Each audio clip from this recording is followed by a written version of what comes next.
Je vais partir d'un constat tout simple, c'est qu'il me semble qu'on ne peut plus faire ce qu'on faisait depuis, je dirais toujours, en tout cas depuis les Grecs, concernant le politique, la vie politique, à savoir, on ne peut plus tracer le plan de la cité idéale.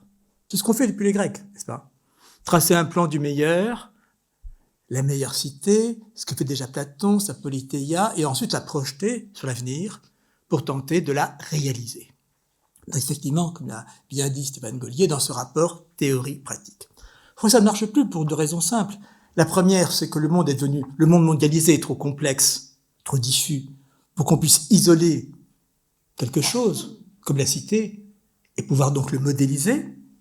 Et d'autre part, parce que pour projeter sur l'avenir, il faut qu'il y ait un avenir suffisamment consistant pour être le support de cette projection. Or, il me semble que ces deux conditions font défaut aujourd'hui, ce qui nous démunit et ce qui fait que notre pensée politique, notre vie politique, on le voit bien, est en panne, n'est-ce pas? En panne parce que nous ne pouvons plus faire ce qu'elle a fait si bien durant tant de siècles. Alors, la conséquence ou la tendance, c'est de se retourner sur le présent, puisqu'il n'y a plus de futur consistant sur lequel projeter un plan de la cité idéale, et donc, c'est ce qu'on appelle le présentisme, c'est-à-dire on se retourne sur le présent, comme on serait dans sa bulle, n'est-ce pas? Et je crois que c'est ce qui fait la morosité, pour ne pas dire plus, du contemporain. Alors oui, nous nous retournons sur le présent s'il n'y a plus de futur consistant sur lequel nous pourrions projeter, disons, une idéalité. Mais se retournant sur le présent, peut-être faudrait-il voir ce qui, au lieu de s'y enfermer, ce qui bloque, ce qui paralyse ce présent. Ce qui le bloque, ce qui bloque la société, on le voit bien, et ce qui bloque aussi la pensée, on le voit bien de nos jours. Et donc, se retournant vers ce qui bloque, essayer j'avance ce terme que je vais reprendre, de le fissurer. Ouvrir une brèche, ouvrir un écart, de façon à pouvoir au lieu de le subir, de nouveau trouver une initiative à travers cette fissure engagée, et pouvoir donc regarder une initiative, il faut penser au latin, initium, de remettre du début du possible. C'est ce qui m'a conduit à ce titre, Rouvrir des possibles, qui, disons, sera un peu l'horizon de ce propos.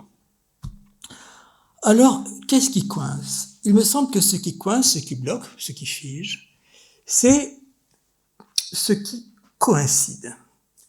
Coïncide, c'est-à-dire ce qui s'emboîte, ce qui colle, ce qui donc ne se réfléchit plus, ne se réactive plus. Alors bien sûr, je tiens à préciser le point, parce que c'est un point philosophique essentiel, qui est que la coïncidence au sens géométrique, au sens premier, quand deux lignes de surface se recouvrent complètement, on dit qu'elles coïncident l'une avec l'autre. Donc la coïncidence dit une adéquation. En tant qu'adéquation, on dira, c'est parfait, et c'est vrai, une adéquation, c'est bien. Bon, c'est même la définition de la vérité dans la philosophie classique, adequatio rei et intellectus, l'adéquation de la chose et de l'esprit. Donc voilà, entre la chose et mon esprit, ça coïncide, c'est la vérité. La vérité dans son évidence. Cela est juste. Le problème, c'est que le propre de l'adéquation, c'est qu'elle s'établit en adéquation. Donc, elle se satisfait de son adéquation. Le propre de la coïncidence, c'est que de cette coïncidence, elle est contente. Et donc, se satisfaisant de cette adéquation, elle s'y repose, elle s'y mobilise, elle s'y fige, et devient, je dirais, j'ose le mot, mortelle. Donc, vous voyez, le problème, c'est comment le positif de la coïncidence, de l'adéquation, porte cette coïncidence à s'installer, s'enliser, devenir stérile. On parle d'homéostasie, n'est-ce pas? Et donc, en se figeant, de fermer les possibles. C'est donc ce point qui me paraît important. Comment le positif est amené à verser en positivité, c'est-à-dire en positif mort, stérile. Et donc, qu'il faudrait réactiver pour remettre la situation, remettre la pensée en chantier. Bref, et rouvrir des possibles. Oui, je dis, quand le positif verse en positivité, c'est-à-dire en positif mort, stérile, figé. Comme on parle de religion positive, au XVIIIe siècle, n'est-ce pas? La religion positive sont des gens qui, voilà, dans son adéquation dogmatique, ou comme on parle de droit positif. Le droit positif, c'est le droit comme ça, fixé dans sa coïncidence, dans son bon droit, et comme on dit en latin, sum iuius, summa injuria. Le sommet du droit, c'est le sommet de l'injustice, de l'injustice. Donc il y a quelque chose, je crois, qui est important à discerner, qui est d'où vient le blocage, le coincement, bref, ce qui fait que ça ne se promeut plus, qu'il n'y a plus d'essor. C'est, me semble-t-il, justement, que ce qui a, disons, s'est instauré en adéquation de ce fait-là, de ce même fait-là, eh bien, adhère à son adéquation. Comme on dit, ça colle. C'est pas, ça colle, ça coïncide, c'est adéquat. Mais quand ça colle, ça colle au sens de adhérent, n'est-ce pas? La colle comme la glu, n'est-ce pas? Qui fait que ça ne bouge plus. Vous me suivez? Parce que je vous vois plus, là, vous êtes dans le noir, mais je voudrais pas que vous vous endormiez dans cette nuit. Donc, je vais essayer d'attaquer un peu ce qui se fige et essayer de penser comment le réactiver. Alors, tout ça, je vais d'abord l'illustrer de façon très simple. Je dirais, un artiste n'est artiste qu'autant qu'il décoïncide de l'art déjà fait, de l'art coïncident, n'est-ce pas? Donc, un artiste est artiste qu'autant qu'il décoïncide de ce qui est reconnu comme art, de ce qui est considéré comme le beau, de cette adéquation qui tend à se figer.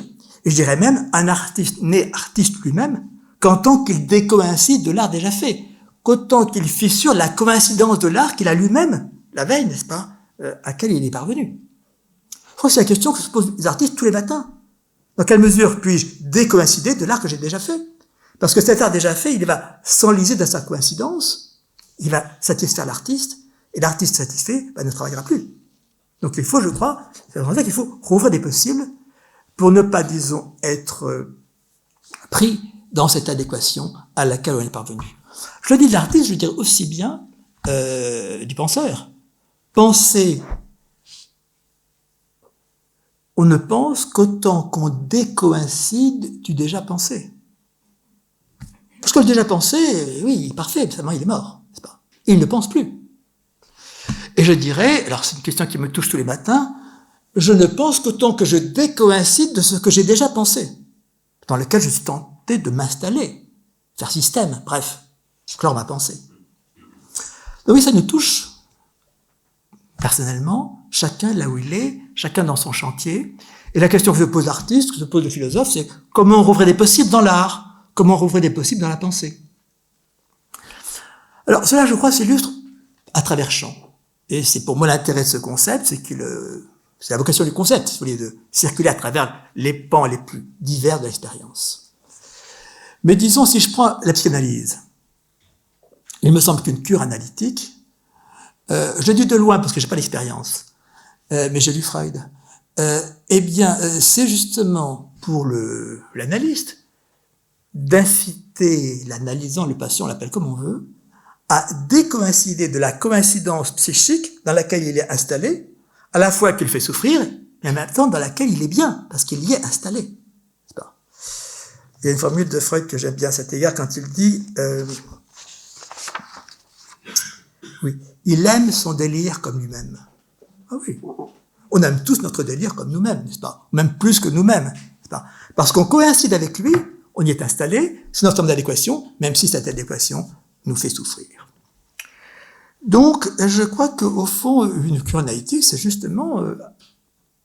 Freud nous dit suffisamment que on va pas convaincre le patient.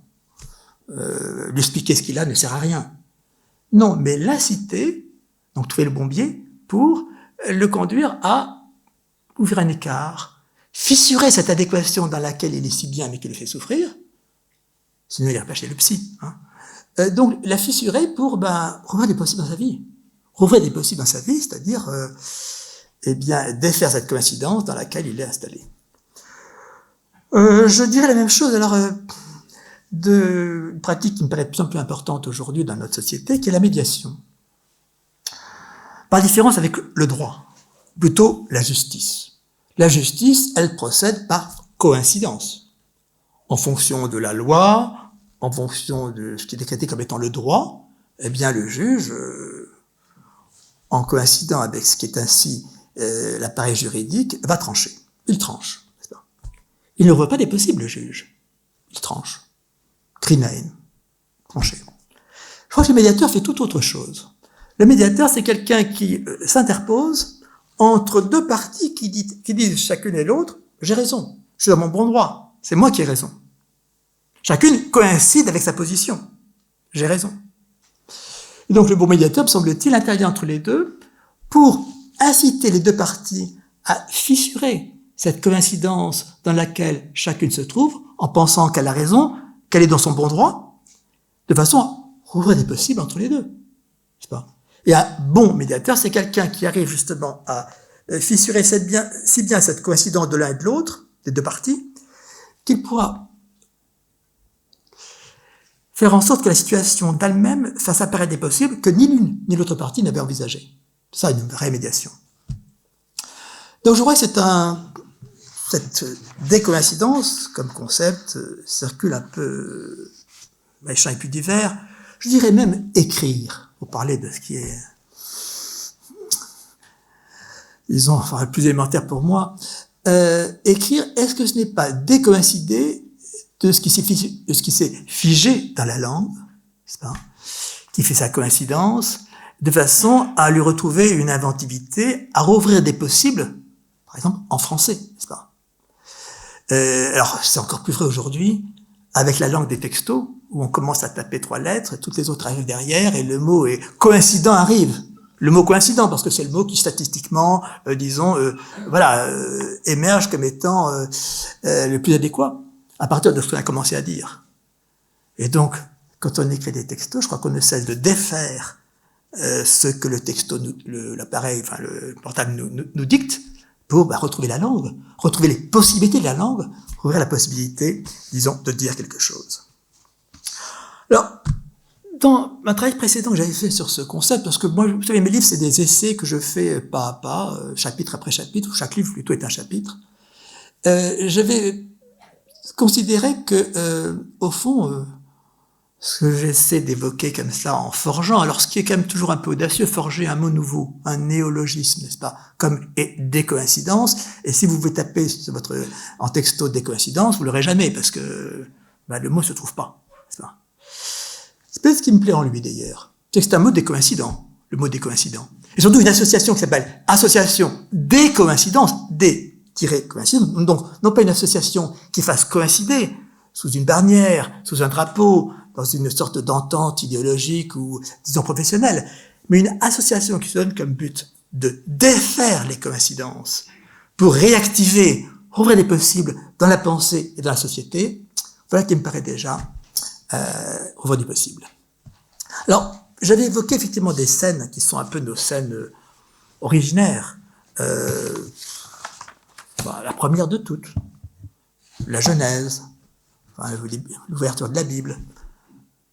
Pas l'entrée qu'on a mise avant, mais qui vient qu'après, document sacerdotal, mais la véritable entrée, celle du yaviste. Le paradis terrestre, c'est une coïncidence, n'est-ce pas ? Tout est en adéquation. L'homme et Dieu s'entendent bien, les animaux aussi, tout ça, ça baigne, n'est-ce pas ? Oui, mais peut-être que justement, parce que ça baigne si bien dans sa adéquation, il faut que quelque chose surgisse comme un négatif qui vienne fissurer cette adéquation biblique, n'est-ce pas, édénique, pour, ouvrir du possible, remettre en chantier. D'où le serpent, la pomme, etc., etc. Et c'est pas, alors moi je le lis comme ça, sous la figure du mal, je le lis comme étant une nécessité logique que cette coïncidence initiale, édénique, se fissure pour que du possible apparaisse, qu'une histoire commence, que des sujets se promeuvent, n'est-ce pas, Adam et Ève, enfin, qu'ils entrent dans une histoire. Donc il me semble qu'il y a ce soupçon-là au début même de la Bible, et je le retrouve en plus grand, si j'ose dire, dans le prologue de Jean. Au fond, qu'est-ce qu'il nous dit ? C'est que Dieu, le Père, décoïncide de lui-même en son Fils pour s'activer comme esprit. Parce que si Dieu Je fais bien joli prologue de Jean, à mes risques et périls, mais si Dieu coïncide avec Dieu, Dieu est mort. Dieu devient essence de Dieu, Dieu devient essence théologique. Bon, il s'endort en Dieu. Donc il me semble que cette invention que je trouve, je dirais peu crédible, mais assez géniale, que Dieu décoïncide de lui-même, lui le Père en son Fils, lui le Maître du monde en Fils qui va mourir sur la croix, lui l'Éternel, etc. Bon. Donc c'est au fond la façon dont Dieu décoïncide de Dieu, sort de cette adéquation de lui-même avec lui-même, pour s'activer en Dieu, n'est-ce pas? Pour ne pas être, si vous voulez, une essence de Dieu, ce que la théologie en a beaucoup fait. Alors si je change de registre, j'aime évoquer Lucrèce, parce que Lucrèce, alors c'est, comme on dit, les matérialistes, n'est-ce pas? C'est le premier à penser une physique des atomes, en latin, s'inspirant d'Épicure.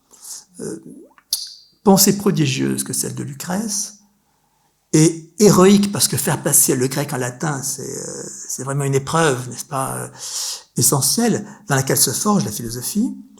Eh bien, le monde physique est fait d'atomes, qui tombent donc selon leur adéquation d'atomes, verticalement. Lucrèce dit comme la pluie qui tombe, n'est-ce pas?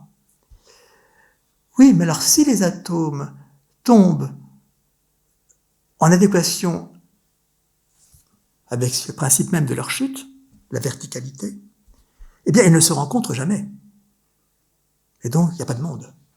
Il faut donc, suppose Lucrèce, qu'il y ait une légère déviation, des coïncidences, pour qu'on ne voit pas, mais qu'on suppose logiquement, pour que les atomes dévient suffisamment de leur chute verticale et qu'ils puissent se rencontrer. Et donc, qu'ils puissent, se rencontrant, former des mondes, n'est-ce pas? C'est ce qu'il appelle le clinamen. Or, on en a beaucoup voulu à Lucrèce d'avoir introduit cette chose étrange dans un monde matérialiste comme ça déterminé, cette petite déviation qu'on ne voit pas, mais qu'on est logiquement conduit à ça impliquer. Or, je trouve ça génial. L'idée qu'au fond, il faut effectivement cette petite déviation, cette petite inclinaison de côté, pour que, les choses sortent de leur coïncidence stérile, dans ce cas précis, qui fait que les atomes ne se rencontreront jamais, pour que quelque chose puisse commencer d'arriver. Bref, il me semble que cette logique de la décoïncidence, on la trouve, voilà, à travers champs, et qu'elle nous aide à réfléchir notamment à ce qu'on appelle la théorie de l'évolution, ce qu'on appelle la façon dont de l'humain s'est promu dans le monde. On dit toujours adaptation. Oui, bien sûr, l'homme s'adapte. Mais il faut penser aussi qu'il fait l'inverse. Non pas qu'il s'adapte, mais qu'il s'exapte, qu'il se retire de l'adéquation de façon à revenir possible. Si l'homme n'avait fait que s'adapter, nous ne serions pas là. Il a fallu donc qu'il se tire, qu'il s'extrait, qu'il s'exapte de cette adaptation, pour, avoir un devenir. Donc il me semble qu'il y a quelque chose qui est une logique d'ensemble, et que je voudrais alors développer sur deux plans, le plan éthique et le plan politique, puisque l'objet de ce concept, aussi d'association que nous sommes nombreux à avoir formé, c'est quand même un enjeu politique. Et plutôt, plus précisément, allant du philosophique au politique. Alors, je dis, pour partir du point de l'existence, je ne vis qu'autant que je décoïncide de ce que j'ai déjà vécu. Si je reste collant à mon vécu, englué en lui, enlisé en lui, je ne vis plus. C'est la question qu'on se pose tous les matins, n'est-ce pas? Ma vie ne sera qu'une répétition.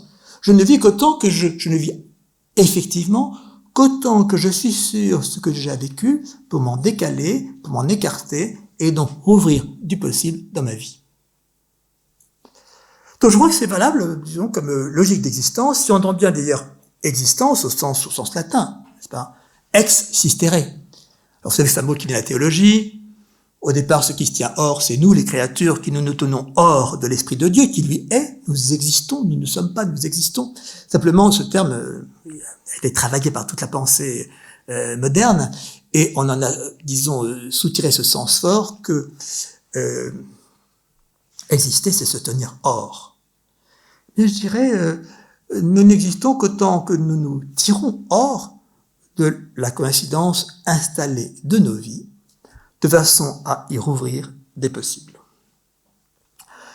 C'est vrai de soi, je pense que c'est vrai tout autant du rapport à l'autre, et de ce qu'on appelle la rencontre. Et je l'indique parce que je crois qu'il y a eu quand même une cécité de la philosophie qu'on dit classique, à l'égard de la rencontre. C'est-à-dire que dans la philosophie classique, on ne pense pas à la rencontre. Et pourquoi? Parce qu'on pense à un sujet, justement, coïncident avec lui-même. Le sujet classique, n'est-ce pas, c'est le sujet autarcique, le sujet qui se possède lui-même, qui est maître de soi, comme on disait à l'époque, n'est-ce pas, et donc qui coïncide avec soi.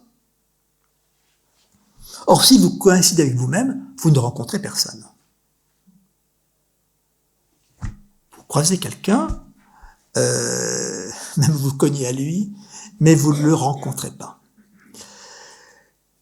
Je crois qu'on ne rencontre quelqu'un qu'autant qu'on décoïncide de soi-même, qu'on ouvre une brèche, une fissure, une fêlure dans sa coïncidence interne, de façon à pouvoir justement, faisant effraction en soi, et bien pouvoir aborder l'autre.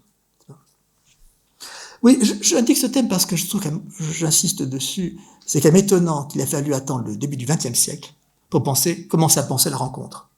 Et dans quelle tradition? Celle qui vient de la pensée hébraïque, chez Buber, chez Lévinas, n'est-ce pas? Puisqu'évidemment, si la Bible a pensé une chose, c'est la rencontre. La rencontre à la fois impossible, mais toujours à l'œuvre entre l'homme et Dieu.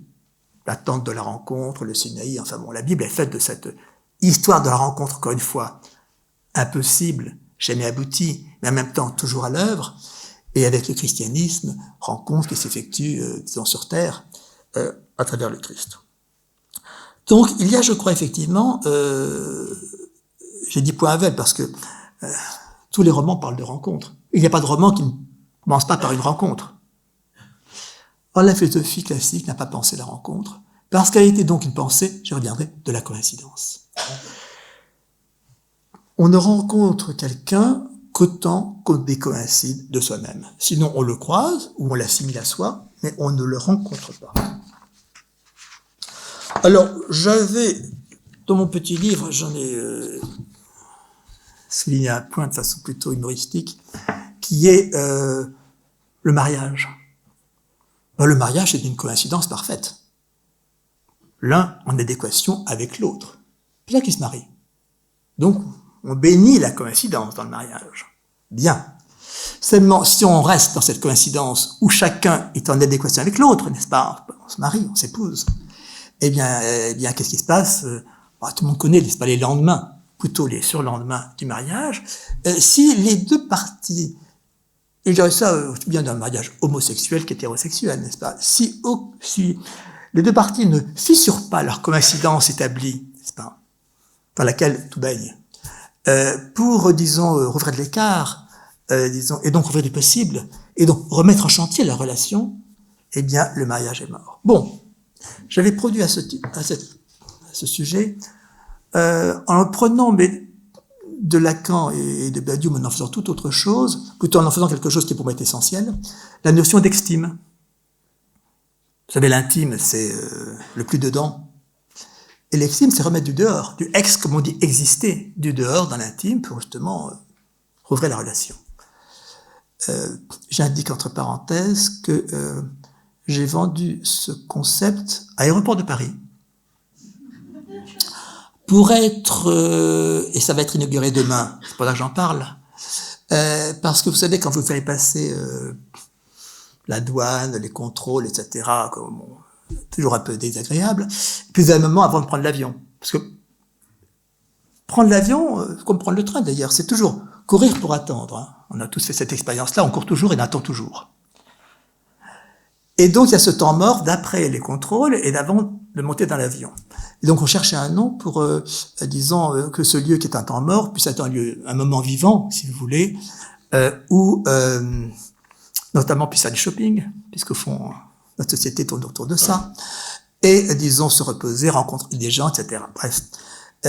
Et j'ai proposé qu'on l'appelle extime. Parce qu'à la fois, disons, on s'y retrouve, il y a donc de l'intime, et puis en même temps, on va partir, n'est-ce pas? Et donc il y a du dehors qui travaille déjà. Et puis si on lit en anglais, X-time, n'est-ce pas, en dehors du temps, enfin bon, je vais pas refaire l'argumentaire que je ferai demain, mais il y a quelque chose, si vous voulez, je crois, d'intéressant dans le concept d'extime travaillant avec celui d'intime, parce que justement l'intime, s'il se scelle en adéquation, lui aussi, il dépérit. Et donc remettre du dehors, remettre de l'écart, rouvrir, si vous voulez, de la dissidence, c'est une façon de réactiver, de remettre en chantier, et donc ce que j'ai appelé rouvrir des possibles. Mais je voudrais me tourner du côté politique. Politique parce que c'est pour moi la cible de ce concept, et aussi ce qui pourrait être une façon de réactiver notre pensée politique, dont on sait bien qu'actuellement, elle est en panne. Alors, je dirais ceci à titre de définition, pour aller vite. Une idée, dès lors qu'elle est collectivement assimilée, donc elle coïncide dans l'esprit des gens, eh bien, devient de l'idéologie. Je définirais l'idéologie. C'est une idée qui est collectivement assimilée, donc qui n'est plus interrogée, qui n'est même plus soupçonnée, qui paraît totalement adéquate, qui donc s'impose dans son évidence, et donc à laquelle on ne réfléchit plus, qu'on n'inquiète plus, et qui s'enlise. Idéologie. C'est donc cela qu'il me semble que nous sommes, disons, victimes, parce que cette idée collectivement assimilée, donc qui ne se réfléchit plus, qui n'est plus interrogée, eh bien, sécrète une évidence qui s'impose en obédience. En obédience, c'est-à-dire qu'on s'y soumet sans même y réfléchir. On ne sait pas qu'on s'y soumet. On la subit et on y adhère sans la soupçonner. Obédience.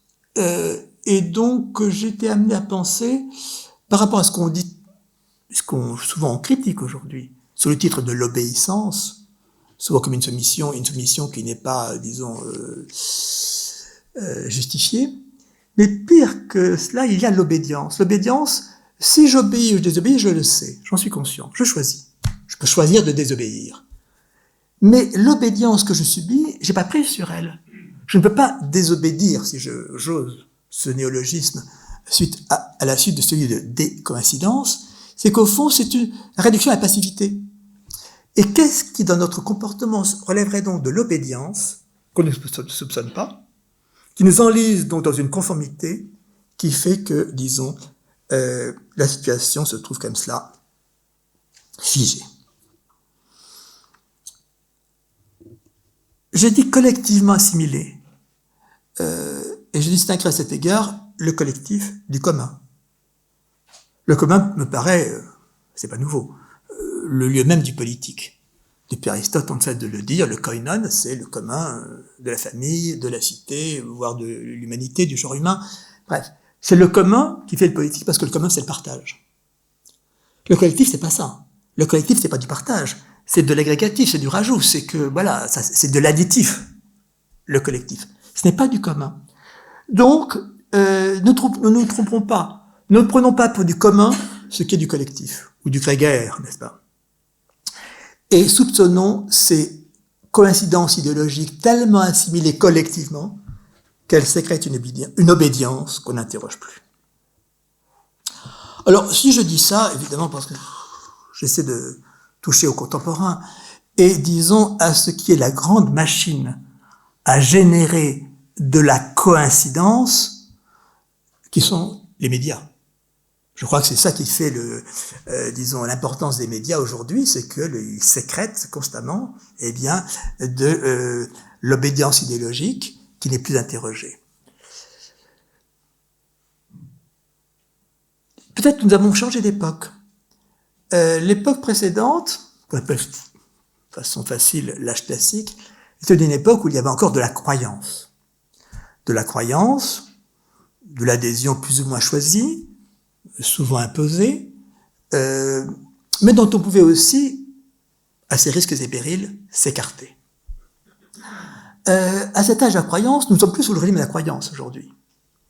Mais nous sommes peut-être sous le régime de la coïncidence, c'est-à-dire d'une sorte de, voilà, d'assimilation collective d'idées toutes faites, ou plutôt qui se figent, qui ne se réfléchissent plus, et sous le couvercle duquel nous vivons.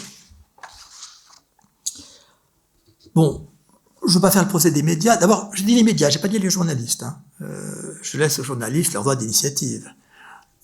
Mais les médias comme machine, comme fonctionnement, me paraissent, si vous voulez, avec leur double opération à la fois de montage et de ressassement, parce qu'au fond, de l'événement, il y en a tous les jours, diffus, divers, infiniment variés.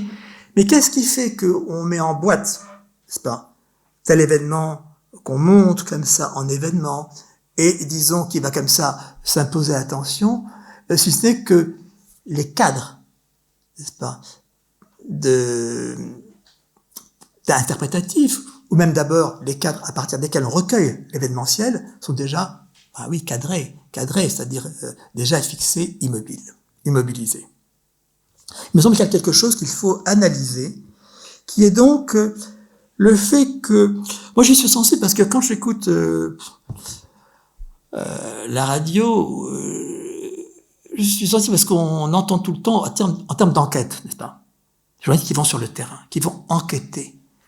Mais en fait, quand ils vont enquêter sur le terrain, comme ça, on sait très bien que les réponses que les gens qui sont interrogés vont donner sont des réponses coïncidentes. C'est-à-dire que la question contient déjà ses réponses en elle-même, n'est-ce pas? Et que si on vous dit à la pompe à essence que l'essence est augmentée, est-ce que vous êtes content ou pas? Vous allez répondre, non, c'est cher, etc. Bon, bref. Tout ça est convenu, n'est-ce pas? Attendu, convenu, ne bouge plus. Alors qu'on pourrait dire, pensons à autre chose. Bref, rouvrir du possible dans l'énonçable. Il y a quelque chose qui me paraît important parce que cette idée qu'on va enquêter et donc s'informer et donc s'instruire auprès du peuple, n'est-ce pas? Mais est-ce que c'est le peuple qui parle dans cette occasion? Vox populi, on dit. Oui, mais est-ce que c'est la vox populi? Est-ce que c'est pas déjà que quelque chose est installé, une machine à coïncidence, qui fait que ce qui va être dit, n'est-ce pas, exprimé spontanément, bien sûr, par les sujets parlants, les sujets citoyens, ne sera au fond qu'une réplique coïncidente aux questions posées. Donc, c'est juste que je voudrais simplement pointer, sans m'arrêter dessus, c'est ce circuit de la coïncidence, circuit fermé, dans lequel tente à fonctionner la machine médiatique. Bon, alors ça, je vais l'illustrer très vite parce que je voudrais en venir aux chantiers qui sont les nôtres, notamment dans le cadre de notre association. Mais bon, je crois que vous m'accorderez assez volontiers, si c'est pas le cas, vous protesterez, qu'un terme comme résilience est devenu un terme coïncident aujourd'hui. Oui, résilience, n'est-ce pas? Est-ce que c'est un terme qu'on interroge encore, qu'on soupçonne encore? Alors, le terme, au départ, il est justifié. Il dit quelque chose qui est une adéquation qu'on n'a pas critiquée. Je veux dire, dans le domaine de la physique ou dans le domaine psychologique, très bien, résilience. Mais dès lors que résilience devient un terme coïncident, c'est-à-dire qu'il sert en toute occasion comme une sorte de sparadrap qu'on met comme ça sur chaque chose qui ne va pas, n'est-ce pas? Une sorte de pansement sur le négatif, un incendie, la pandémie, ceci, cela et encore autre chose, tout y passe, n'est-ce pas? Et donc, résilience, c'est un mot maintenant que tout le monde colle sur n'importe quoi de négatif, comme si c'était la panacée. Peut-être qu'on préfère mieux, n'est-ce pas? Parce que résilience, en plus, on y réfléchit, résilience, c'est revenir à l'état précédent. Est-ce que revenir à l'état précédent, c'est toujours le sens de l'histoire? J'en suis pas sûr. Puis on pourrait dire aussi bien résistance, par exemple, terme qui disparaît de notre vocabulaire idéologique, parce que résilience, c'est implanté. Bon, je sais bien qu'en disant ça, je vais vous faire réagir, mais c'est aussi ce que je souhaite, puisque j'attends bien sûr que vous décoïncidiez de mon propos. Prenez territoire. Je ne vais pas les passer tous à la suite, hein, parce que ce vocabulaire, en plus, il se renouvelle vite, parce que ça se fatigue vite, le vocabulaire de la coïncidence. Donc, ça s'use. La machine médiatique est là, justement, pour, disons, le renouveler. Mais territoire, si vous laissez le terme qui aujourd'hui s'impose à nous tous, n'est-ce pas, comme étant un terme d'emblée positif, insoupçonné. Si vous dites je serai le président des territoires, vous croyez que vous avez dit la grande vérité politique. Alors qu'il faut voir d'une part qu'en disant ça, je ne dis pas d'autre. Je veux dire, je me prononce pas sur les sujets de politique extérieure ou d'autres choses, n'est-ce pas? Je serai le président des territoires. Et puis d'autre part, parce que territoire n'est pas un terme neutre, pas plus que résilience, mais aucun terme neutre d'ailleurs. Il suffit de se rappeler un peu Deleuze sur ce qu'il a dit en le dialectisant de déterritorialisation et reterritorialisation. Bref, c'est un terme qui peut s'activer et ne pas être cette sorte de chose morte, n'est-ce pas, qui maintenant s'impose dans le discours de tous côtés. Je pense que ce serait réfléchir notamment dans le domaine de l'écologie. Parce que l'écologie, dont la cause est bonne, tout le monde le sait, tend très vite à verser dans un vocabulaire coïncident, c'est-à-dire qu'il n'est plus réfléchi, qu'il n'est plus soupçonné. Et si je prends un domaine qui est plus, disons, le mien, le domaine de la recherche, je suis quand même frappé de voir comment en France, le discours sur la recherche est devenu coïncident, n'est-ce pas? Dispositif, transversal, tout un vocabulaire mort, n'est-ce pas, de pur fonctionnalisme de gestionnaire.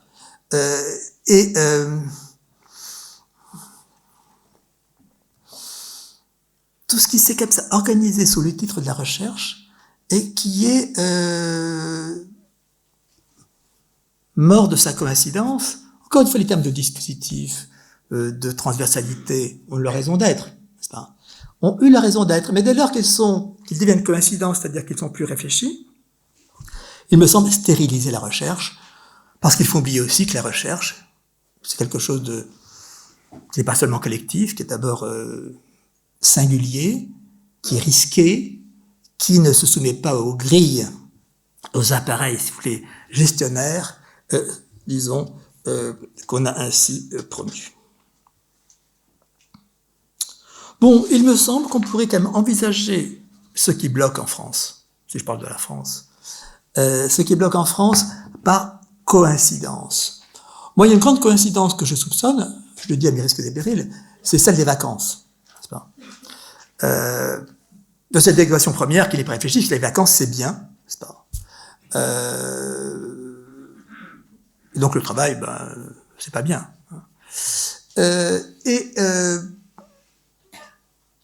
Qui se trouve véhiculé, je crois, dans l'opinion, sans être réfléchi, alors que nous tous, quand nous vivons le mois de mai, et qu'il y a pont sur pont, on se dit, mais quand ça va finir, n'est-ce pas? Je suis pas sûr que... Et puis parce que, disons, ça fait penser que cette adéquation qui a été vraie, que le travail était de l'aliénation, ce qui a été vrai au XIXe siècle dans tout ce qui est l'exploitation par le capital et, disons, le monde ouvrier. Travail aliénation, c'est vrai. Mais bon, tout ce qui s'est modifié depuis, dans les conditions du travail, disons, dans les horaires, et dans ce qui serait peut-être plus à penser aujourd'hui, à savoir la qualité du travail, n'est-ce pas? La qualité du travail. Donc je crois qu'il y a quelque chose qui serait peut-être à réfléchir dans des blocages qui sont ceux de notre société. Alors, je remercie Stéphane Gaulier de l'avoir introduit ainsi, était amené à penser la décoïncidence comme un concept politique, c'est parce que je crois qu'il peut nous ouvrir un écart par rapport à ce qui était la grande logique de la pensée du politique que j'évoquais en commençant, à savoir celle de la théorie et de la pratique. Parce que c'est comme ça que les Grecs nous ont appris à penser le politique, à travers les formes du politique, formes idéales, les eidetes politeias, comme dit Platon, donc tracer une idéalité, et ensuite la projeter pour essayer de la faire entrer dans la réalité. Théorie, pratique, ou, disons, modélisation, application. Bref, on m'a souvent demandé quelle est la praxis de la décoïncidence, et je réponds, il n'y en a pas. S'il n'y a pas de théorie, pas de praxis. Et c'est ce qui fait pour moi l'intérêt de ce concept, parce que j'essaie d'en exploiter, c'est que la décoïncidence n'est pas première. C'est pas. Elle est toujours en situation. Elle vient défaire ce qui se bloque de la situation. Mais elle ne se pose pas en principe. Parce que nos principes politiques sont toujours plus ou moins idéologiques. C'est des partis pris qu'on peut justifier, qu'on peut défendre, j'entends bien. Mais disons, il y a le fait que penser à la politique en termes de principe implique ensuite de voir comment appliquer ces principes. Et puis peut-être aussi de soupçonner le bien fondé de ces principes. Aborder le politique en termes de décoïncidence, c'est justement, non pas passer par les principes, poser en termes de principes premiers, ce que les Grecs aimaient tellement faire, n'est-ce pas? Ce que les Grecs appelaient arché. Arché, notion, premier mot du vocabulaire d'Aristote, au livre Delta. Arché, commencement, commandement. Le commencement qui commande la suite, c'est ça arché.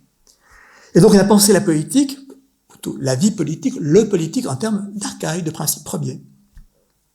Principes premiers, qui sont un peu des projections idéologiques, qu'on peut défendre, certes, mais disons dont on cherchera ensuite comment les appliquer, avec le risque bien sûr d'une déperdition des principes à la réalité. La décoïncidence, comme concept politique, évite cela. Et évitant donc de poser des principes, elle évite aussi de poser des fins. C'est la pensée grecque, n'est-ce pas? Principe, arché et fin, telos. Fin à la fois aux deux sens en français, n'est-ce pas? De terme et de but. Les fins politiques sont toujours, elles aussi, suspectes idéologiquement, n'est-ce pas? Projeter des fins. Comme on projette des principes, on projette des fins, bref. Est-ce qu'il y a quelque chose qui n'est pas là, un peu, je dirais, fini ou périmé, puisqu'on a beaucoup plus de mal à poser aujourd'hui des principes politiques, et que les fins dernières de notre histoire, on ne les connaît plus, puisqu'on a tout fait pour justement sortir de la téléologie, d'une logique de la fin, telle qu'elle a précédemment existé. Je crois justement que notre pensée de la Révolution est dans cette faille-là aujourd'hui, qu'elle est tombée parce que elle s'était accrochée à des principes, et il y a des fins, dans un rapport de théorie à pratique, praxis, n'est-ce pas? Comme dit le grec, pratein, faire, se mettre à faire. Et donc, c'est peut-être cela aujourd'hui qui se trouve un peu en faillite. Donc, le concept de décoïncidence, ce qui me paraît, disons, le justifier, c'est qu'il est d'emblée dans l'opératoire. Il défait. Il est d'emblée à l'œuvre. Il détecte ce qui, par coïncidence, se fige, et l'ayant détecté, eh bien, il vient le fêler, le fissurer, pour remettre la situation en chantier. Donc, il est d'emblée dans l'opératoire, c'est un concept de terrain. C'est pour ça que je trouve de l'emploi dans le domaine écologique, puisqu'au fond, on dit dans l'écologie, aujourd'hui, il y a assez de paroles, des actes. Est-ce que c'est vraiment des actes? Est-ce que c'est pas, justement, nous ne sommes pas invités à décoïncider de comportements qui ont longtemps prévalu, de façon à, eh bien, ouvrant l'écart, modestement, chacun là où il est, n'est-ce pas? Si je ne prends pas la voiture, mais je prends mon vélo en ville, est-ce que je ne suis pas en train de décoïncider de la grande coïncidence de la voiture, et de façon à, eh bien, je reviens à cette expression, rouvrir du possible, mais de façon dans l'effectif. Ça qui me paraît important, c'est que c'est un concept qui est d'emblée dans l'effectuation, qui ne passe pas par le rapport théorie-pratique. Concept de terrain, et de terrain, chacun là où il est. Donc, c'est un concept égalitaire, qui ne hiérarchise rien. Il n'y a pas des décoïncidences supérieures, alors qu'il y avait des principes premiers et des fins dernières supérieures. Non, là, il n'y a pas de... Rien de cela n'est supposé. Concept de terrain, d'emblée pluriel, chacun là où il est, selon les situations singulières. Donc toujours déjà localisé, et donc, me semble-t-il, foncièrement égalitaire et démocratique. Parce que les décoïncidences ne construisent rien. Elles ne construisent pas un nouvel appareil idéologique, n'est-ce pas, qui viendrait se substituer. D'emblée à l'œuvre, elles font leur chemin. Alors, nous avons, parce que Stéphane Collier a évoqué notre association sous le titre Association, titre, encore une fois, combien étrange, n'est-ce pas? Association, non pas des, plus loin, coïncidences, mais association, des coïncidences, donc association de nos décoïncidences diverses comme elles sont, c'est de voir comment, dans les différents champs de notre action, de notre engagement, de notre expérience, j'évite le mot pratique, eh bien, ce concept est à l'œuvre. D'abord, ce que je dirais, c'est que la décoïncidence n'est pas une méthode, puisqu'elle ne vient que défaire, fissurer, ce qui est installé. Donc il n'y a pas de programmation possible, de méthode au sens cartésien où je projetterais, n'est-ce pas, une raison sur la situation. Ce n'est pas une méthode, ce n'est pas non plus une recette. La décoïncidence est variée sur la situation, simplement, elle n'est pas quelque chose de machinal qu'on répéterait d'une situation à l'autre. C'est ce que j'ai appelé un art d'opérer, en le prenant au latin, ars operandi, n'est-ce pas? Ars au sens de façon de faire réfléchie, n'est-ce pas? Concertée, et d'opérer au sens de l'opératoire. C'est-à-dire, on produit un résultat en fonction d'une quelque chose qu'on a suivi, qu'on a fait de façon concertée, réfléchie, et puis peut-être au sens aussi chirurgical, comme on opère un patient, n'est-ce pas? Peut-être qu'il y a à opérer aujourd'hui pour éviter, disons que ça aille mal, pour dire les choses simplement. Alors, je voudrais reprendre un exemple parce qu'au fond, c'est cela qui nous a été le chemin pendant 2 ans déjà que notre association existe. Et comment peut-on procéder? Ars operandi, art d'opérer. Je crois que, premier temps, puisque c'est pas de construire des principes, d'ériger une idéalité, c'est d'analyser, j'ai dit précédemment de détecter les coïncidences qui se figent. Alors je prends un exemple parce que du passé pour l'illustrer. Et ça a été aussi une intervention dans notre séminaire. Si je prends ce qu'on a appelé rétrospectivement la révolution galiléenne. S'il y a une révolution dans notre histoire européenne, c'est bien Galilée, enfin ce qu'on met sous le nom de Galilée. Une nouvelle physique qui a changé la planète. Et dont aujourd'hui on aimerait décoïncider un peu en disant que finalement ce qu'elle a instauré, n'est-ce pas, peut-être est un peu coûteux pour la planète justement. Mais comment a fait Galilée? Il n'a rien modélisé, il n'a pas posé de principe, il a analysé la coïncidence de la physique de son temps, ce qui faisait qu'elle a été figée. Double coïncidence. Coïncidence physique proprement, la physique d'Aristote, la physique des qualités sensibles, et puis la coïncidence idéologique, la coïncidence religieuse, celle qui voulait que la Terre soit au centre du monde, etc. Et donc, il a fissuré cette double coïncidence scientifique, si j'ose dire, et religieuse de l'autre, idéologique. Et comment a-t-il fait? Par petits écarts, par fissures, très discrètement, et notamment en pensant la question du mouvement, mouvement naturel, mouvement violent, une question de la réalité d'Aristote, mais dans son premier grand texte, le Démotou, du mouvement, où il introduit des arguments pris à droite à gauche, plus ou moins d'ailleurs justifiés, mais il fissure cette carapace de la coïncidence installée, scientifique et religieuse, pour commencer à mettre le couteau et à commencer à ouvrir de l'écart, et donc ouvrir du possible dans la pensée. Donc, pas de révolution, ni de grand renversement proclamé, aucune critique qui aurait été globale, systématique, de la physique précédente, des petits écarts successifs, n'est-ce pas, qui ébranlent cette coïncidence de la physique classique, la physique aristotélicienne, n'est-ce pas, sa coïncidence installée, la fissure.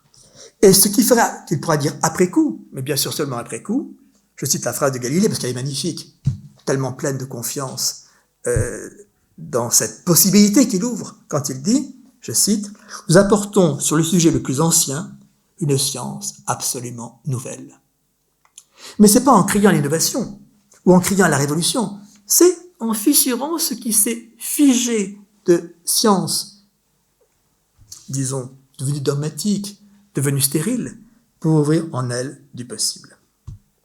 Alors, donc je crois que voilà, art d'opérer, c'est de voir qu'est-ce qui coïncide et s'est figé, pour le réinquiétant, le fissurant, ouvrant l'écart, s'en décalant, eh bien, remettre en chantier.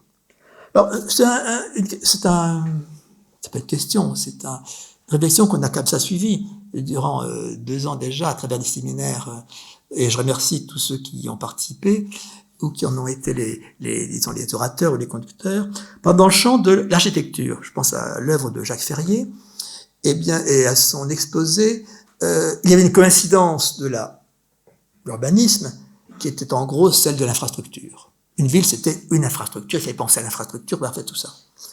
Et c'est vrai que, décoïncider de cela, et je pense que la Covid y a un peu aidé, en tout cas c'est ce qu'il dit dans son très beau livre sur la ville machine, eh bien, ça a été de se décaler de ce qui était devenu la grande coïncidence de l'architecture et de l'urbanisme, à savoir l'infrastructure, pour justement commencer à penser la ville un peu autrement, notamment comme il l'appelle, n'est-ce pas, la ville du sensible.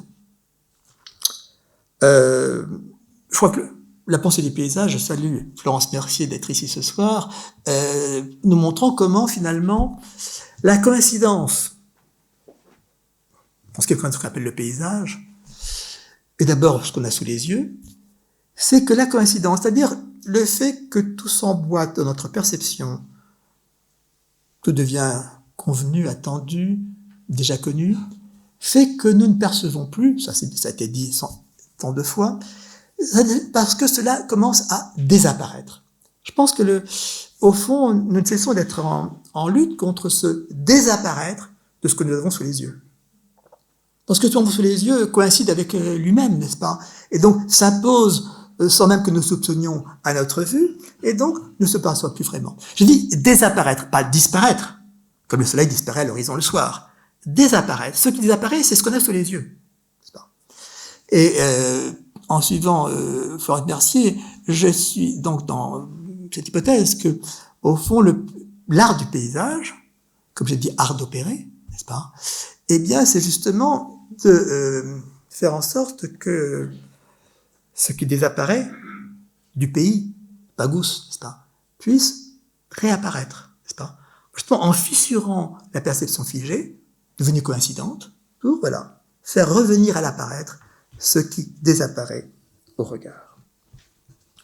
Alors, Stéphane Gueulier est présent, je le remercie et de sa présence et de cette façon de nous offrir son lieu, mais je me souviens de votre exposé sur, puisque vous êtes un grand joueur de clavecin, sur la façon d'introduire de la décoïncidence dans l'art musical.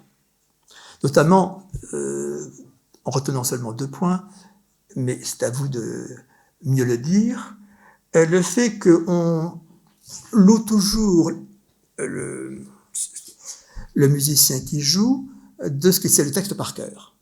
Enfin, le texte musical par cœur. Donc, il coïncide avec lui. Et Stéphane Gueulier faisait remarquer que ne pas savoir par cœur peut justement réintroduire une décoïncidence, introduire une décoïncidence qui fasse que le texte, au lieu d'aller voir comme ça, tellement un texte musical, la partition tellement assimilée, non, là, une désassimilation fait qu'on peut justement retrouver du possible et remettre en chantier cette partition plutôt que de la faire comme ça, comme cela est attendu. Et une très belle notion, je crois, est apportée au concept, ce que vous avez appelé, en prenant ça à la belle langue des musiciens, l'inégalité inégale. Bon, bien sûr, pour, disons, rendre le jeu plus vif, plus vivant, on introduit une inégalité. Mais cette inégalité peut s'égaliser, s'endormir, redevenir coïncidente. Donc il faut inégaliser l'inégalité pour les réactiver et faire qu'il y ait justement l'effet de surprise, l'effet d'intensité, bref, quelque chose qui ne s'enlise pas dans une musique qui serait attendue ou convenue. Bon, vous comme ça suivi, je l'évoque dans mon petit livre, mais nous publierons cette année, en octobre, une sorte d'encyclopédie de la décoïncidence, avec des entrées diverses, le paysage, l'architecture, la musique, l'aménagement, la désaddiction. Oui, je trouve que c'est un concept qui est intéressant à penser, à promouvoir. Comment sortons de l'addiction? Addiction, adhérence, vous voyez que je suis dans ce vocabulaire que j'évoquais déjà avec la psychanalyse. Eh bien, si on dit qu'il faut sortir de l'addiction, c'est pas très convaincant. C'est seulement rétrospectivement qu'on pourra dire « je suis sorti de l'addiction ». Comme Galilée dit, j'ai fait une révolution. Mais est-ce que celui qui tentait de prendre la bouteille, si on lui dit il faut sortir de l'addiction, est-ce que ça lui parle vraiment? Peut-être oui, comme ça, en titre de bonne intention, mais est-ce que c'est effectif? Alors que, si l'on pense la désaddiction, défaire l'addiction, décoïncider de cet état addictif dans lequel je suis, et Dieu sait que le sujet est quand même un sujet prenant aujourd'hui, parce qu'il y a les vieilles addictions à la bouteille, oui, mais celles à l'ordinateur, à l'écran, etc. Enfin bon, bref, ravage dans la jeunesse. Donc, pensez ce qu'on appellera donc la désaddiction, non pas comme une sorte de révolution qui ferait qu'on romprait avec l'addiction, le dernier verre, c'est fini, on en est libéré. Toujours notre pensée du salut, n'est-ce pas? On en est sorti. Sur la vieille idée, n'est-ce pas, du tunnel. Et s'il y a un tunnel, il y a un beau jour, on en sort, n'est-ce pas? On peut penser cette chose de façon beaucoup plus discrètement, mais peut-être plus effectivement. Oui, je préfère dire effectivement que peut-être efficacement. C'est le fait que une désaddiction, c'est une sorte de quelque chose qui s'engage par petits écarts, d'abord pas très sensibles, mais qui ouvre, n'est-ce pas, par écart, ce qu'on appelle dans la langue familière le pas de côté, n'est-ce pas? Mais cette expression, j'aime pas trop parce qu'elle dit pas d'où vient le pas de côté, mais disons, commence à fissurer ce qui s'est fermé comme adéquation figée entre soi et la bouteille ou soi et l'écran, de façon, là encore, à ouvrir du possible. Puisqu'au fond, la personne addictive,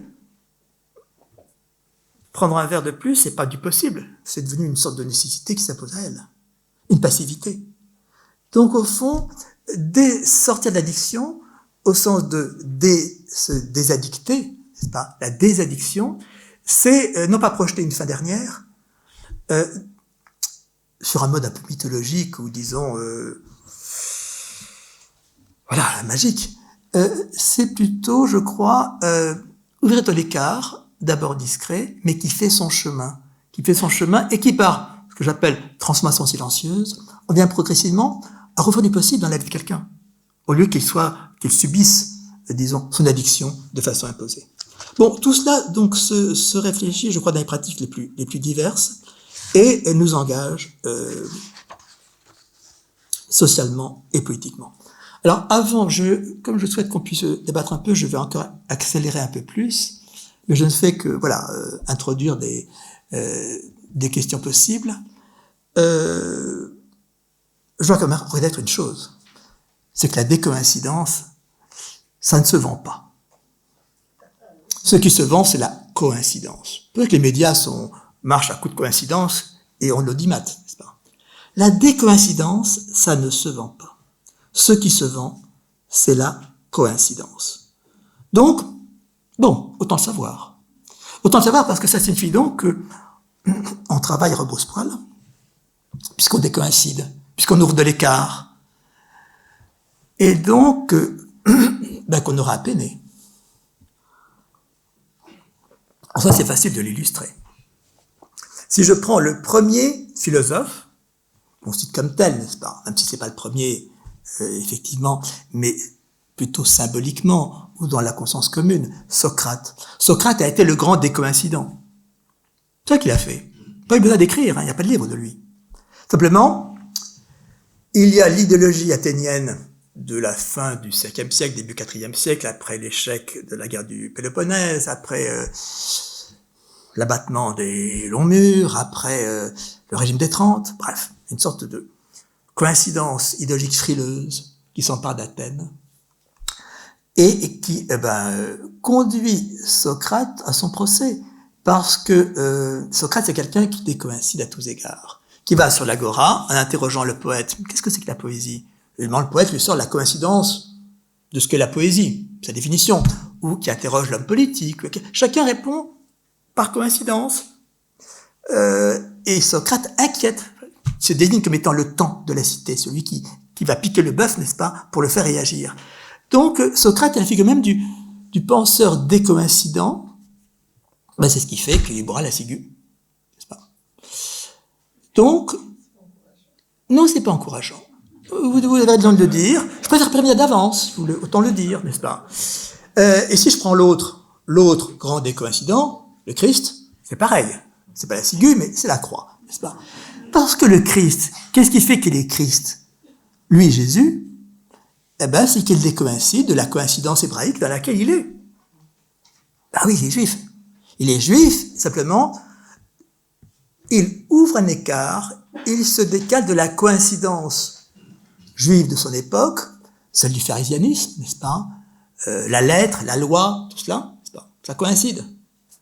Et d'autant plus qu'on est sous domination romaine, que donc tout s'est fermé encore davantage.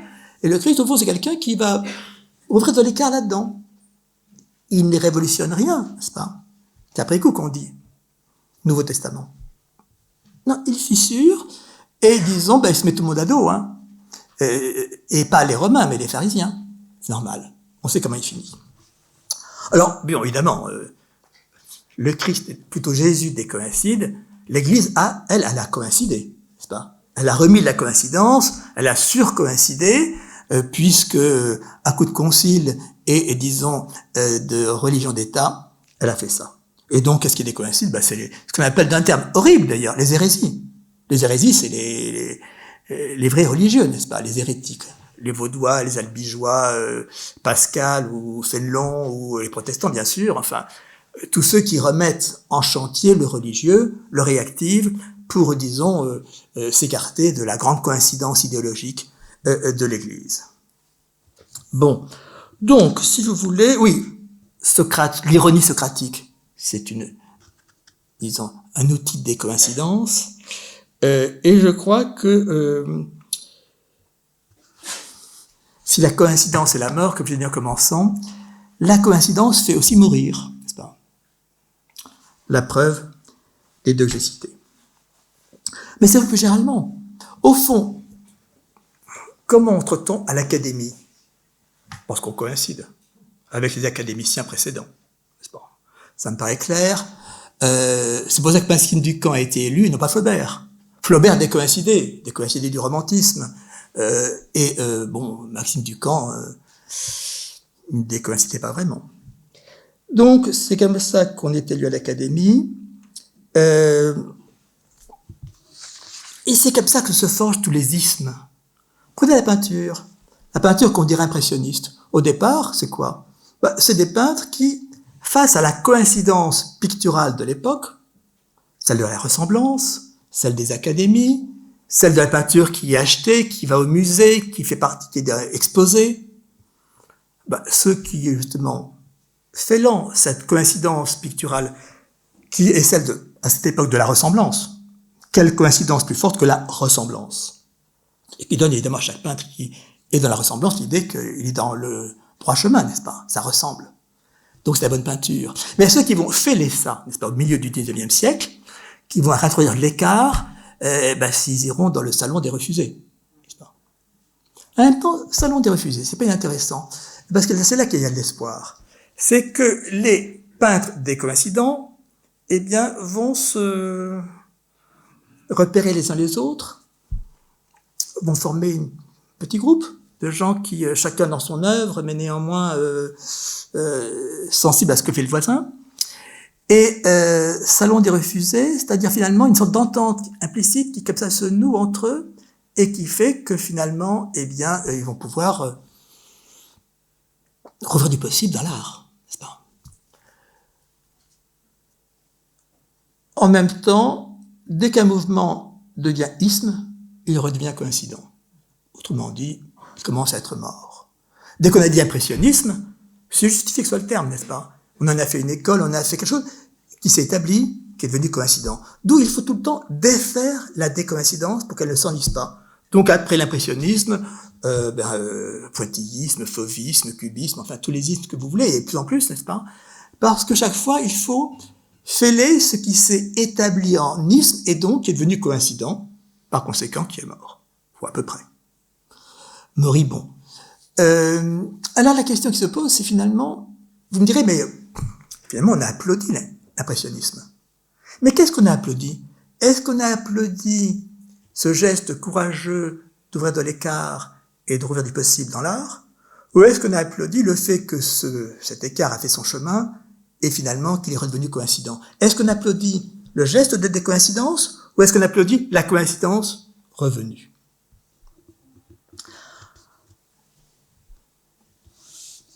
J'indiquerai à partir de là, pour me rapprocher davantage de mon chemin, deux choses quant à la philosophie. D'abord, il y a peut-être deux âges de la philosophie, comme j'ai parlé précédemment d'un âge de la croyance et puis d'un âge de la coïncidence établie par les médias, la croyance établie par le religieux et la coïncidence établie par le médiatique. Il y a peut-être deux âges de la philosophie. L'âge classique, je le définirais comme ça, globalement, comme étant l'âge de la coïncidence. J'ai cité la vérité comme adéquation de la chose et de l'esprit. Et parce qu'on avait avec quoi coïncider dans le contexte classique? Coïncider avec l'être, Platon. Coïncider avec Dieu, la théologie, Aristote. Coïncider avec la nature, les stoïciens. Il y avait avec quoi coïncider. Or, c'est ce qui a changé aujourd'hui. Il n'y a plus avec quoi coïncider. C'est ce qui fait qu'elle est passée d'une pensée, on dirait classique, à une pensée moderne. C'est que la pensée moderne, justement, n'a plus ce socle de coïncidence possible sur lequel la pensée classique s'était fondée. Plus de fondement possible. Il n'y a plus donc de support à coïncidence. Et c'est ce qui fait, je crois, la pensée moderne, la pensée risquée.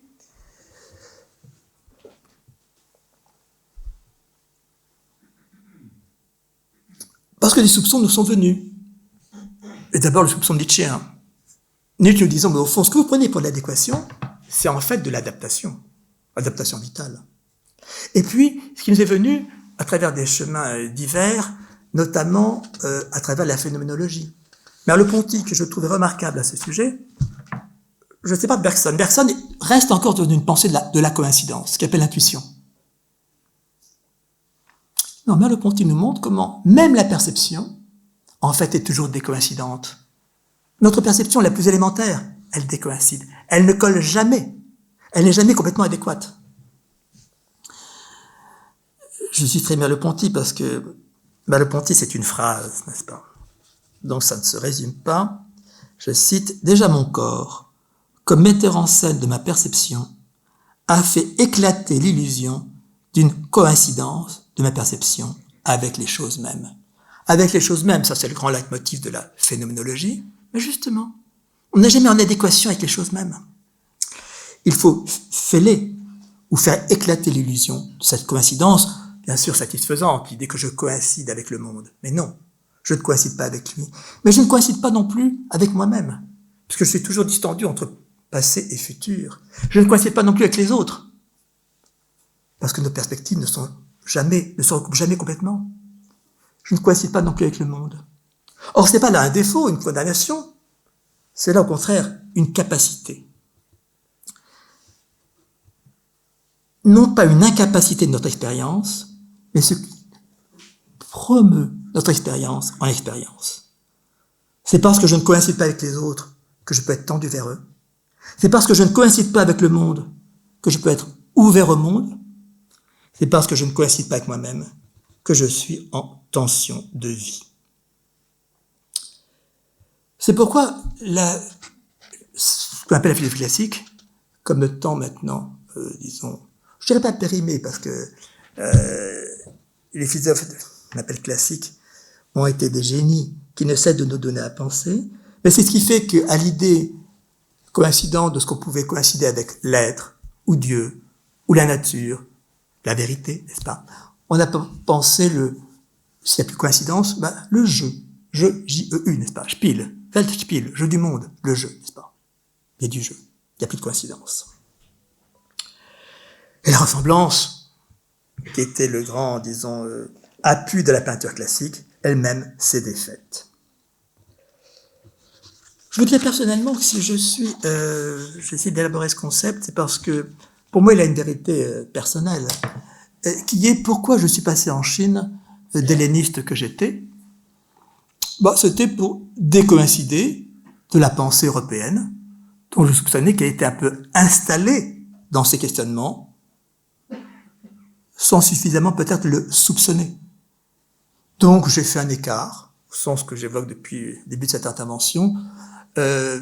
Alors, grand écart, parce que c'était du côté chinois, donc sortir de notre langue, sortir de notre histoire, bref, se décaler pour voir comment on peut penser autrement, ouvrir des possibles dans la pensée.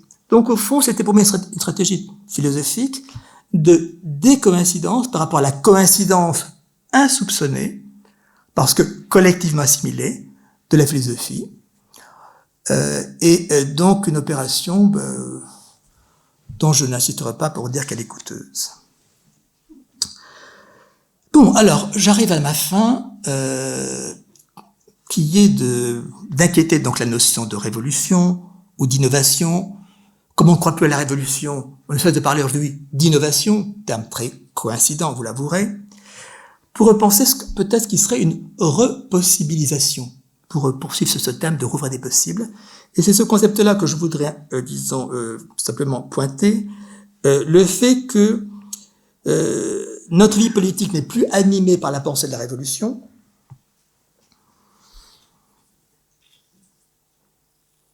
d'autant plus qu'on sait à quel point les révolutions sont suivies de réactions. Et donc, qu'on inquiète la pensée du renversement. Est-ce que le renversement n'est pas une altération rétablissant du même? Enfin bref, la question en tout cas est essentielle, d'autant plus qu'elle nous impose le rapport théorie-pratique dont j'ai dit qu'il n'était peut-être pas, disons, le plus à l'aise aujourd'hui notre façon de penser le politique. Idée de en décoïncident, par écart d'abord discret, repossibiliser sa vie en décoïncident du déjà vécu, repossibiliser le présent en décoïncident de ce qui s'est installé d'adéquation qui se fige. Oui, c'est ce que fait l'artiste. L'artiste, en décoïncident de l'art déjà fait, repossibilise l'art. Réactive les ressources. Des ressources insoupçonnées. C'est pas des fins, c'est des ressources. Les possibles ne sont pas des fins. Les fins sont préconstruites et projetées. Les possibles, on ne sait pas ce qu'ils seront, n'est-ce pas? Comme disait Bergson, là je cite de façon favorable, quand on lui demande quel sera le théâtre de demain, il répond, si je savais, je l'aurais fait. Je ne sais pas. Les possibles, on ne peut pas les prédéterminer, c'est ce qui les active comme possible, comme ressources à explorer. Alors, je voudrais juste le pointer sur ce point plus délicat qui est, alors vous me direz si tout est décoïncidence, donc défaisant des coïncidences, est-ce qu'il y a des idées neuves? Est-ce qu'il y a du nouveau dans la pensée? Si vous ne croyez plus à la révolution ni à l'innovation, d'où viendrait le neuf? Je crois que le neuf, il vient par décoïncidence, justement, y compris en philosophie. Je vais citer un exemple qui serait à lire de plus près, qui est, s'il y a un penseur qui a été essentiel, en tout cas en France, n'est-ce pas, et qui a ouvert une grande décoïncidence, non pas avec l'être ou Dieu, il était dedans. Il était dans l'autologie, il était dans la théologie, Descartes. Mais il a été un grand décoïncident de l'histoire de la philosophie. Et comment? Très discrètement, vous le lisez dans la seconde méditation métaphysique, par rapport à la question constamment posée qui est « qu'est-ce que l'homme ?» La réponse coïncidente, la réponse convenue, attendue, qui n'est pas soupçonnée, c'est la réponse de dire l'homme est un animal, ceci, cela, rationnel, politique, enfin tout ce qu'on peut dire de l'animal humain. C'est la réponse coïncidente parce que collectivement assimilée à la philosophie et qu'il n'est plus interrogé. Descartes ouvre un écart. Il en décoïncide en disant non pas l'homme est un animal comme ci ou comme ça, qu'il faudra définir qu'est-ce que c'est si je dis animal rationnel, qu'est-ce que c'est que animal, qu'est-ce que c'est que raison, ça n'en finit pas. La philosophie s'y perd. Je décoïncide de cela en disant je doute de tout, doutant de tout. Je pense, pensant, je suis, bref, en faisant émerger ce possible inouï qui est la figure du sujet. Et donc, ouvrant la grande perspective de la subjectivité, pourquoi Hegel dira que avec Descartes, la terre de la vérité est en vue. Et donc, il a décoïncidé d'une réponse installée dans la philosophie, l'homme animal ceci ou cela, en passant de cela à, par écart, faire émerger ce possible à penser qui est le jeu du sujet, ego, ego sum, ego existo. Donc je crois que c'est vrai des plus grandes révolutions de la pensée, j'ai cité Galilée, je cite Descartes, et cela nous donne à penser ce qui est la modalité de l'engagement. Si j'en viens à ce qui sera donc mon point, non pas de conclusion, mais disons, vous êtes fatigué, il faudra donc que je m'arrête.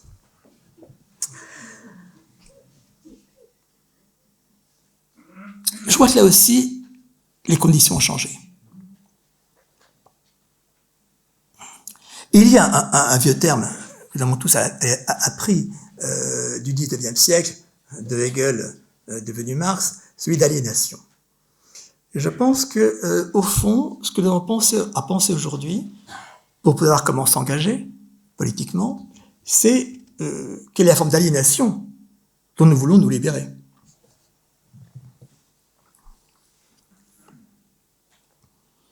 Aujourd'hui, cette forme d'aliénation a changé, récemment changé. Bien sûr, subsiste l'aliénation désignée par le marxisme, celle du capital, celle, disons, le capital, le patron, etc. Mais ce qui faisait, face à cette aliénation-là, on peut y riposter. On a une cible, le pointer du doigt. C'est lui le coupable. Et je crois que justement c'est ce qui a changé aujourd'hui. L'aliénation que nous subissons aujourd'hui, eh bien, elle n'est plus désignable. On en fait partie. On fait partie même des conditions de cette aliénation. Mon portable, bon, j'ai jamais choisi d'avoir un portable. Enfin, ça s'est imposé à moi, n'est-ce pas? Et disons, je l'ai, donc je joue le jeu, n'est-ce pas? Du portable, je joue le jeu de l'écran, même si je sais que l'écran fait écran, mais néanmoins, je suis dedans, n'est-ce pas? Donc nous sommes complices de l'aliénation que nous vivons. Et plus encore, cette aliénation, comme elle n'a pas de face, la question qui se pose aujourd'hui à nous, c'est comment faire face à ce qui n'a pas de face. Cette aliénation ambiante, n'est-ce pas? Dans l'économie prise, celle du marché mondial, celle de la technicité s'imposant comme une commodité qu'on ne choisit plus, dans laquelle on est prise, et qui nous, quelque part, nous paralyse. En tout cas, nous rend inertes à titre de sujet, n'est-ce pas? Une aliénation, donc, qui n'a plus de visage, qu'on ne peut plus cibler. Peut-être faut-il la fissurer. Je reviens à ce terme discret, terme modeste, fissuré. Je voudrais quand même, pour le justifier, rappeler la grande formule de Solzhenitsyn quand il dit « c'est quand même avec des fissures que commencent à tomber les cavernes ». Avec des fissures que commencent à tomber les cavernes. Les cavernes, on ne les renverse pas. Avec quel bulldozer le ferait-on? Les dénoncer ne sert à rien. Non, mais faire en sorte qu'elles commencent à se fissurer et que progressivement elles tombent, comme est tombée effectivement l'URSS. Fissurée. Terme discret, mais ce qui fait que les cavernes tombent, finalement, sous leur fissuration, c'est que les fissures se relient. J'ai évoqué les décoïncidences dans ces champs divers, n'est-ce pas? Chaque fois singulier, concept de terrain, mais les décoïncidences peuvent se relier, s'écouter, se faire écho, bref, se tramer ensemble. C'est comme ça que les cavernes tombent. Et c'est pour ça que je crois qu'elles peuvent s'associer. Je pense que le terme d'association, c'est pour ça que nous avons créé une association sous le titre, certes un peu paradoxal, de association des coïncidences, c'est que les fissures peuvent se relier, s'associer, bref, qu'on n'est pas seul, n'est-ce pas? Et qu'il y a là quelque chose qui, à travers ces fissures, permet d'ouvrir de l'antre, par écart, ouvrir de l'antre, et laisser donc circuler, faire circuler. Qu'est-ce qui circule finalement à travers ces fissures? C'est de l'esprit. Alors non pas à prendre au sens spiritualiste, bien sûr, ou des philosophies de l'esprit, mais quelque chose qui est en mouvement, active, et, disons, génère de l'initiative, c'est-à-dire du commencement. Bon, je voudrais juste indiquer deux choses. J'ai, à la fin de ce petit livre, fait une note, je ne l'ai pas mis dans le texte parce que je ne voulais pas perdre mon lecteur, sur différence et décoïncidence. Différence est le grand concept de l'époque précédente, à l'ombre de laquelle nous pensons. Le grand concept chez Deleuze, chez Derrida, mais d'abord chez Foucault, n'est-ce pas? Où on en a contre la machine de la métaphysique classique, donc son socle ontologique, unitaire, identitaire, on a, disons, voulu renverser la métaphysique avec le concept de différence, pour justement faire apparaître la dispersion, l'hétérogène, ce qui ne se couchait plus sous l'identitaire et l'unitaire de la métaphysique, le grand 1. Et donc on a mis la différence en premier. Comme dit Deleuze, une formule pour renverser la métaphysique, la différence est derrière toute chose. La différence est derrière toute chose. Mais quand il dit ça, je me demande s'il ne rétablit pas une métaphysique. Du derrière toute chose, n'est-ce pas? Donc mettre la différence au départ, voire archi-différence, pour renverser non seulement l'unitaire, mais l'originaire, hein, chez Derrida, chez Deleuze. Mais est-ce qu'on ne rétablit pas, avec la différence, de nouveau, quelque chose de métaphysique, qui serait originaire, l'archi, n'est-ce pas, qui serait derrière toute chose, la différence derrière toute chose, et est-ce qu'on ne reste pas prisonnier d'un renversement? C'est la fameuse expression de Deleuze, prise de Artaud, les anarchies couronnées. Figure éloquente du renversement, n'est-ce pas? Anarchie couronnée. Reste qu'on couronne, n'est-ce pas? Donc je me demande s'il ne faudrait pas s'écarter, en tout cas c'était mon propos, de ce renversement tonitruant et effectivement très éloquent et magnifiquement réussi sous le titre de la différence, non pas tant renversé que s'écarter, fissurer, revoir du possible. Ce que la décoïncidence pourrait, disons, engager. Je n'en dis pas plus parce que il faut voir les choses de près, donc j'ai seulement fait une note, mais c'est un sujet qui me paraît important à penser parce qu'on se rend compte, me semble-t-il, que cette philosophie de la différence, qui était la grande philosophie française, j'ai cité Foucault, Derrida, Deleuze, Lyotard aussi, le différent, bref, peut-être cette époque est-elle maintenant déjà un peu passée. Même si nous pensons à l'ombre de ces penseurs, qu'il y a peut-être un luxe, si vous voulez, cette époque, qui était la différence pour dénoncer la répression, n'est-ce pas, y compris au sein de la philosophie, comme concept libérateur, qui a été effectivement libérateur, mais peut-être un peu devenu convenu, et qui d'autre part, à mon sens, laisse en panne la question du rapport entre le philosophique et le politique.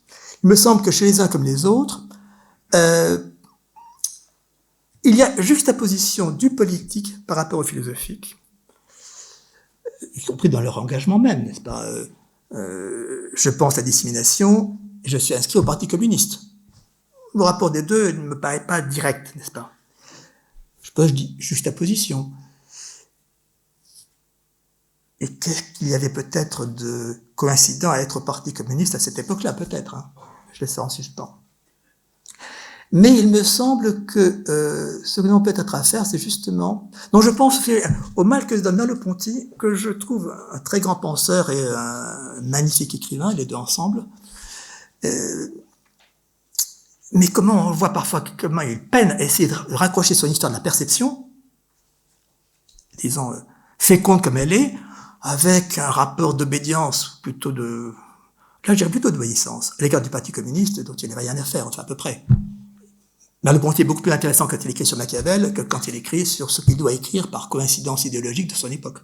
Bon, je dis ça de façon risquée, mais je veux dire par là qu'il y a peut-être quelque chose qui ne convient plus tout à fait dans ce rapport du philosophique au politique, et je souhaiterais en tout cas que le concept de décoïncidence passe du philosophique au politique. C'est le biais de ce passage. Puis peut-être donc, au lieu de célébrer la figure de renversement, modestement, s'engager dans des chemins d'écart.